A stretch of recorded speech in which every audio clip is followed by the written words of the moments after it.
Picture your kids standing in your kitchen a week or two after you're gone. Instead of comforting each other, they're arguing. Your son wants to keep the house, your daughter wants to sell it, and they can't agree on a single thing. Here's the heartbreaking part. That fight didn't start because your kids are greedy. It started because of a decision you made years ago, trying to do the right thing to protect them. Over my years handling estate planning and probate matters, I've seen well-meaning parents make one specific choice with their home deed more than almost anything else. They think they're saving their kids time, money, and hassle. In reality, they're setting up a legal and financial landmine. In this video, I'm going to reveal the 3 massive traps of handing your house over to your children and show you the exact strategy that protects your home, wipes out tens of thousands in taxes, and keeps your family together. Let's start with the most common misunderstanding. People mix up giving their house to their kids with leaving their house to their kids. Those two things are radically different in the eyes of the law. When people talk about giving their home, they mean putting their children's name on the deed right now, gifting it while they're still alive. Parents often tell me, my neighbor told me if I just add my daughter to the deed now, we will avoid probate. Technically, yes. Adding a name to the deed avoids probate, but you've just traded a small administrative hurdle for a whole host of far worse legal problems down the road. Signing a deed today or gifting a portion of your property right now is the single move that backfires most often. Leaving it to them so they receive full control the right way after you're gone, that's really the goal. If you're an adult child watching this because you're worried about your parents' home, pause before anyone signs a single piece of paper. Let's look at what that advice actually costs. Here's payoff number 2, and it's the one that costs families the most money. Gifting your house today hands your kids a tax bill that you could have completely wiped out. It comes down to a legal tax concept called stepped up basis. Here's how it actually works. Your basis is roughly what you paid for the house. Let's say you bought your home 25 years ago for $100,000. Today, the house is worth $300,000.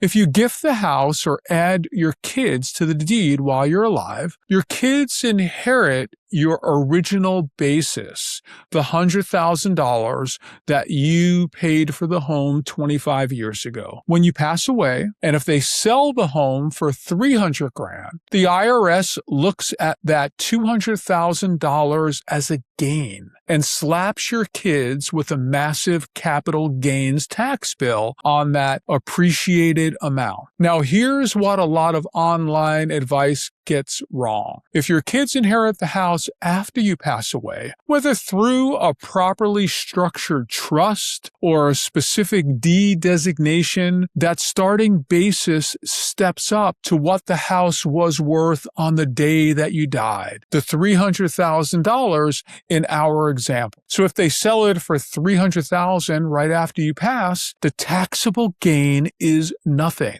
They will pay no tax.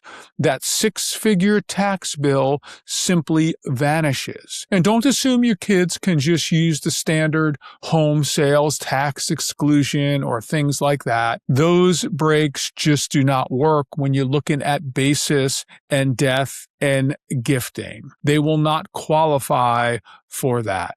Now, let's suppose taxes don't worry you. Your kids plan to keep the house forever and never sell it. Here is payoff number 3. And it's the most dangerous one of all. The day your child's name goes on your deed, your home is dragged into their personal life. Let me give you an example. Say one of your kids was sued in Indiana for a collection action or for a motor vehicle accident, and there is a judgment against them. Once that judgment goes into the court's judgment book, there will be a lien placed against the real property. property. And if somebody looks at that deed, it's going to look like your kid is a co-owner of your house. So that $20, $30, $50, $100,000 judgment can be a lien or a debt against your property. So the second your child becomes an owner of your title, their problems instantly become your house's problems. If your child goes through a messy divorce, there could be an issue with people trying to claim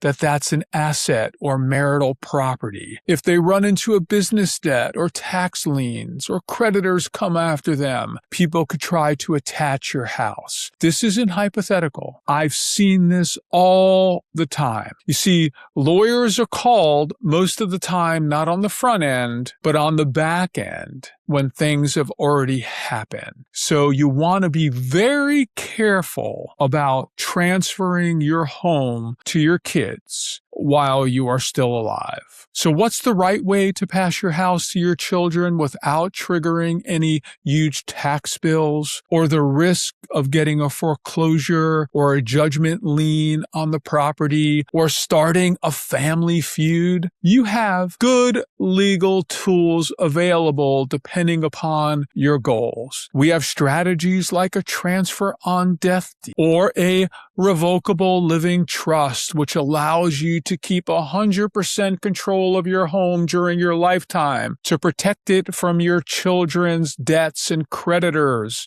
And then at the time of your passing, it can transfer to them and they get the stepped up basis and they don't have to go to probate court. There are things that can be done. But estate planning is never a one-size-fits-all proposition. What works for your neighbor or what works for some influencer online can cause a disaster for your family. If you own a home and you want to ensure that your legacy brings your family together instead of pulling them apart, don't leave it to guesswork. Give our office a call or visit our website. We'll review your current deed, look at your family's unique goals, and put a bulletproof plan in place so you can have complete peace of mind. Thanks for watching, and we look forward to helping you protect what matters most. Have a great day.